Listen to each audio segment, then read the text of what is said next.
تكريم مارية متزرت سفيرة السلم والسلام للمنظمة المغربية للملكين عبر العالم بدولة الجمهورية التونسية الشقيقة. تم مؤخرا بدولة الجمهورية التونسية الشقيقة تكريم سفيرة السلم والسلام مارية متزرت الألمانية الجنسية، وذلك عربونا ووفاء واعترافا لها وتثمينا لمسيرتها تفانيا وارتباطا بكثير من المبادرات النبيلة التي تقوم بها. وأشرف على تنظيم حفل التكريم جمعية روافد للفنون والثقافات تحت إشراف المندوبية الجهوية للشؤون الثقافية بالمنستير بدولة الجمهورية التونسية الشقيقة، حيث تضمن الحفل المميز كلمات افتتاحية بالمناسبة ووصلات موسيقية وفقرات متنوعة وتكريمات في إطار سياسة الاعتراف. حفل تكريم سفيرة السلم والسلام الأستاذة مارية متزرت عرف حضور ممثلي وفود عربية وشخصيات اجتماعية وازنة داعمة للعمل المدني والسلمي على الصعيد العربي. ويهدف التكريم إلى تحفيز ودعم الأستاذة مارية متزرت التي قدمت أعمالا مميزة في خدمة العمل الإنساني لزيادة كفاءتها وقدرتها على العطاء خدمة المجتمع. هذا وأعربت الأستاذة مارية عن سعادتها البالغة وتقديرها للجمعية الجمهورية التونسية عقب تكريمها. وخلال حفل التكريم تم تتويج الأستاذة مارية متزرت بدرع شرفي رسمي، كما ضم التكريم العديد من الشخصيات المرموقة والمعروفة دوليا بنشاطات ومبادرات إنسانية. يذكر أن هذا ليس التكريم الأول للأستاذة مارية متزرت، حيث حصلت مسبقا على مجموعة من التكريمات داخل المغرب وخارجه، كما تم اختيارها ضمن الشخصيات الأفضل والأكثر تأثيرا على مستوى الوطني العربي.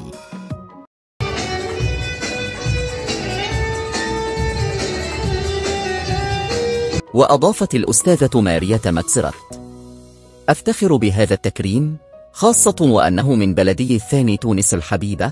وأوضحت الأستاذة مارية أن هذا التكريم أضاف عليها المزيد من المسؤوليات والأعباء اتجاه المجتمعات العربية والأفراد، والمسؤولية المجتمعية لتحقيق السلام ونشر ثقافة للتسامح وللسلام والأمل ونبذ العنف والكراهية. وأخيرا تقدمت سفيرة السلم والسلام مارية متزرت بجزيل الشكر وعظيم الامتنان إلى الجمعية روافد للفنون والثقافات بتونس الشقيقة بمدينة منستير على حسن الاستقبال وكرم الضيافة التي حظيت به منذ أن وطأت أقدامها في أرض الجمهورية التونسية للشقيقة الغالية، إذ قالت في خطابها أمام الوفود العربية: بسم الله الرحمن الرحيم.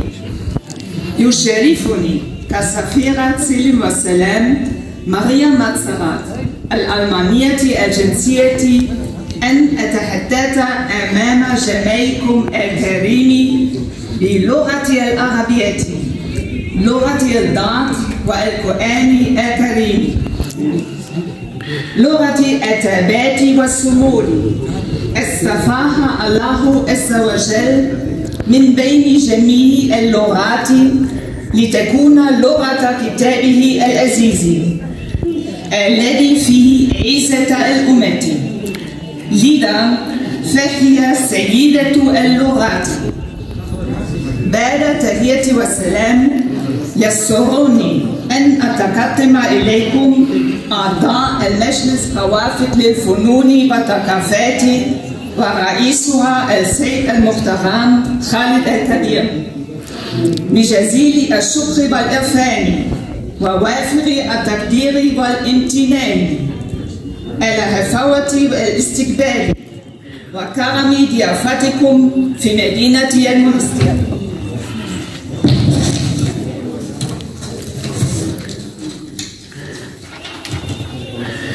وفي الختام لا يفوتني أن أشير إلى العلاقة بين دولة الجمهورية التونسية الشقيقة والمملكة المغربية العلوية الشريفة. ليست وليدة اللحظة، بل هي علاقة قديمة مبنية منذ عقود على أساس متين.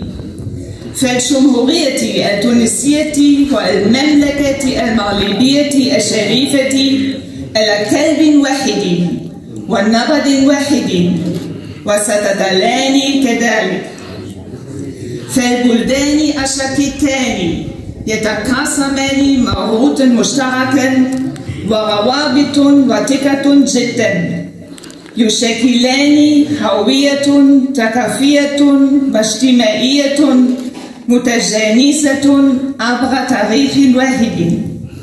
يزيد عمق تلك الروابط لتصل إلى مستوى العلاقات الأسرية والعائلية ووحدة العادات والتقاليد والمصير المشترك. وأخيرا، شكرا لكم يا أهل تونس المجيدة والعزة. شكرا لكم قيادة وشعبا على تلك الحفاوة وكرم الضيافة.